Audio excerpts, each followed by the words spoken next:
웰투시 인베스트먼트 바이아웃 of SI 플렉스 스트릭틀리 프라이빗 앤 컨피덴셜. 이 영상의 내용은 극히 제한된 대상만을 위한 자료임을 알립니다. 2일 스트럭처 브레이크다운 연성 인쇄 회로 기판, 즉 FPCB 전문 제조기업인 SI 플렉스의 경영권 지분 85%를 약 4,300억 원에 인수하는 딜로 이를 통해 산출된 내재총 기업 가치 EB는 약 5,059억 원 수준입니다. 2024년 최신 실적을 기준으로 EV 레버뉴 배수 0.68배, P 이 배수 8.95배 수준입니다. 두 번째, 가버닝 러지크 첫 번째, 자금 조달 구조의 변경입니다. 자, 본래 이 딜은 1,600억 원의 인수금융을 활용하는 전형적인 차입 매수, 즉 LBO 구조로 설계되었습니다. LBO는 레버리지를 통해 GP의 자기 자본 수익률 ROEO를 극대화하는 표준적인 구조 언어입니다. 하지만 이 딜은 최종적으로 인수금융 없이 전액 에쿼티 조달로 종결되었습니다.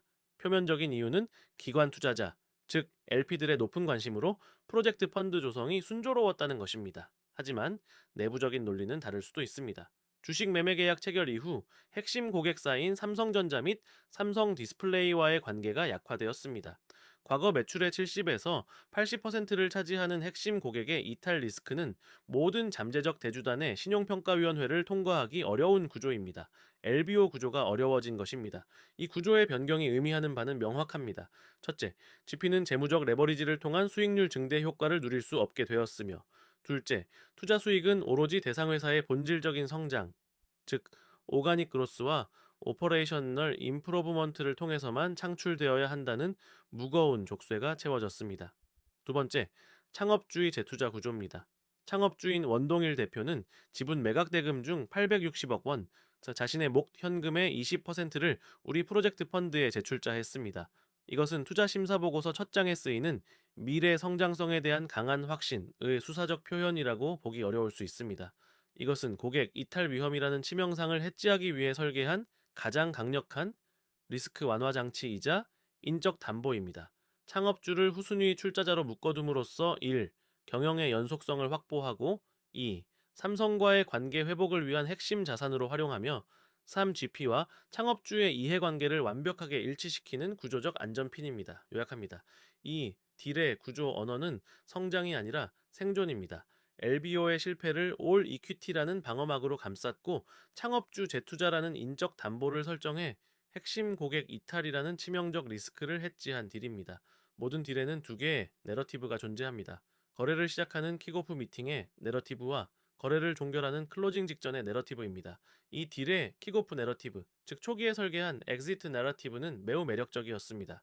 애플 티어1 공급망 진입을 통한 구조적 성장. 대상 회사는 경쟁사였던 영풍전자가 품질 문제로 탈락하면서 아이폰 16 시리즈의 OLED 패널용 RFPCB 공급망에 신규 진입했습니다. 이것은 단순한 신규 고객사 확보가 아닙니다. 업계 최고 수준의 기술력과 품질 관리 능력을 애플로부터 공인받는 것이며, 기존 중저가 스마트폰 부품과는 비교할 수 없는 월등히 높은 수익성을 확보하는 것이고, 셋째, 애플의 엄격한 인증 절차라는 그 자체로 강력한 경제적 해자를 구축하는 것입니다. 우리의 초기 투자 논리는 명확했습니다. 과거 70에서 80%를 차지하던 안정적인 삼성 매출이라는 1층 기반 위에 고수익 애플 매출이라는 2층을 올리는 것이었습니다. 베트남 단일 생산 거점의 압도적인 원가 경쟁력과 2020년 400%가 넘던 부채 비율을 2024년 113.9%까지 낮춘 검증된 재무 체력은 엄청난 성장을 뒷받침할 완벽한 기초 체력이었습니다. 하지만 이 완벽해 보이던 구조는 SP의 체결 직후 위태로워질 수 있습니다. 이 딜의 지배 논리, 즉 가버닝 로직은 엑시트 내러티브에서 다운사이드 헤지로 강제 전환되었습니다. 이유는 단 하나, 통제하지 못한 주요 고객 이탈 리스크의 현실화입니다. 기존 최대 고객사인 삼성 디스플레이 및 삼성전자 MX 사업부와의 사전 협의나 동의 절차 없이 경영권 매각을 진행했습니다.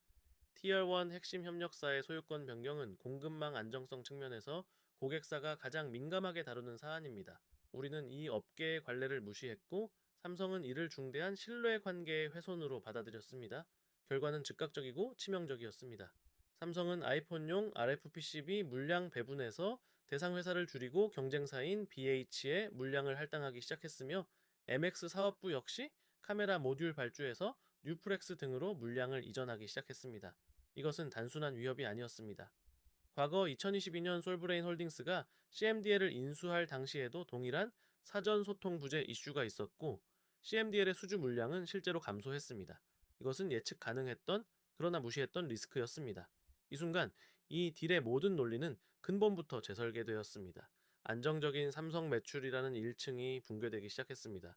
이제 애플향 매출은 추가 성장 동력이 아니라 붕괴되는 1층을 대체해야만 하는 유일한 생존 수단이 되었습니다. 하지만 더 큰 문제는 이 유일한 생존 수단마저 아직 검증되지 않았다는 점입니다.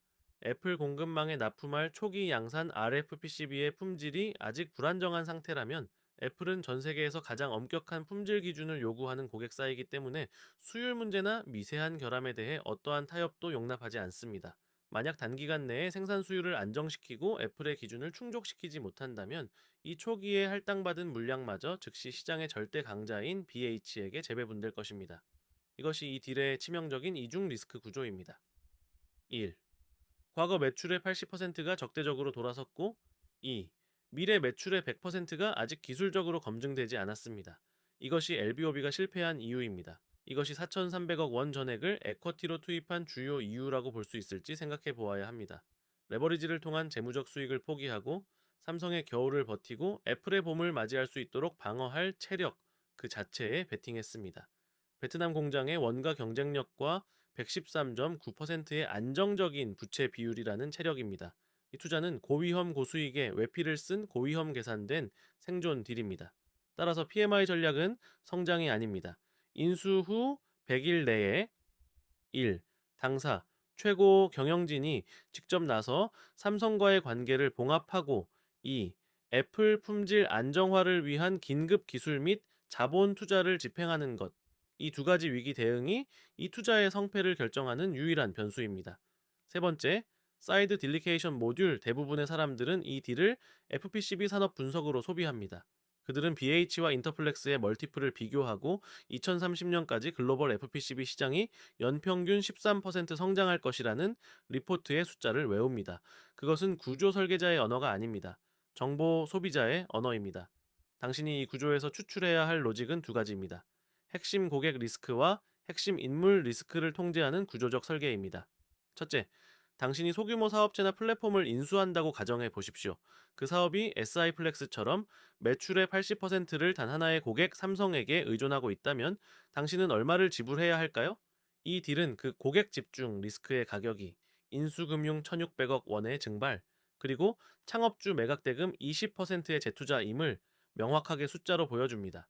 당신의 딜룸에서 이와 같은 고객 집중 리스크가 발견된다면 밸류에이션을 깎는 대신 매도인을 당신의 펀드의 후순위로 재출자시켜 리스크를 공유하고 이해관계를 일치시키는 구조를 설계하십시오.